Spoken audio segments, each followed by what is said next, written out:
कृष्ण, आखिर कौन है ये राधा? रुक्मिणी ने क्रोध भरी आवाज में कहा। रुक्मिणी के मुख से यह शब्द सुनते ही पूरी द्वारका हैरान रह गई। जिस समय श्री कृष्ण गंभीर बीमारी से पीड़ित थे, उस समय रुक्मिणी के स्वर में इतना क्रोध देखकर सभी एक दूसरे का चेहरा देखने लगे। श्री कृष्ण कई दिनों से अस्वस्थ थे। ना वैद्यों की औषधियाँ असर कर रही थीं, ना मंत्र, ना यज्ञ। उनका तेज धीरे धीरे कम होता जा रहा था। सांसें भारी हो चुकी थीं, लेकिन सबसे बड़ी बात यह थी कि उनके होंठों पर बार बार सिर्फ एक ही नाम आ रहा था, राधा। यह सुनकर सत्यभामा भी अपने मन की जलन रोक न सकी। उन्होंने दुख और क्रोध में कहा, स्वामी, हम आपकी पत्नियां हैं। हमने हर सुख दुख में आपका साथ निभाया है। फिर ऐसी कौन है राधा जिसका नाम आप इस हालत में भी ले रहे हैं? अभी वहाँ एक वृद्ध संत आए। उन्होंने श्री कृष्ण को देखा और गंभीर स्वर में बोले, इनका रोग किसी औषधि से ठीक नहीं होगा।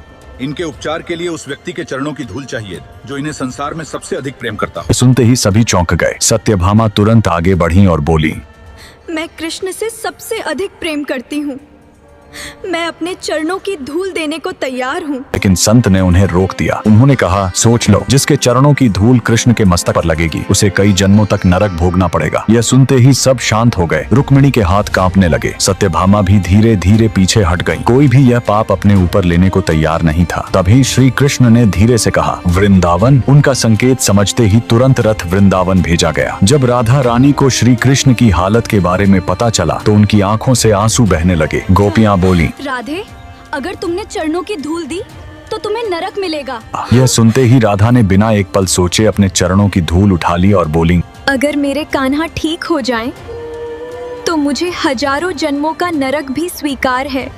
जैसे ही राधा की चरण धूल द्वारका पहुंची, उसी क्षण श्री कृष्ण उठकर बैठ गए। सभी आश्चर्य से भर उठे। सत्यभामा और रुक्मिणी की आंखों से आंसू बहने लगे। उन्हें पहली बार समझ आया कि सच्चा प्रेम अधिकार से नहीं, त्याग और समर्पण से बड़ा होता है। तभी श्री कृष्ण मुस्कुराए और बोले, तुम सबने मुझे पाने की कोशिश की, लेकिन राधा ने हमेशा खुद को मिटाकर सिर्फ मुझे चाहा है। इसीलिए जहाँ भी मेरा नाम लिया जाता है, वहाँ राधा का नाम पहले आता है।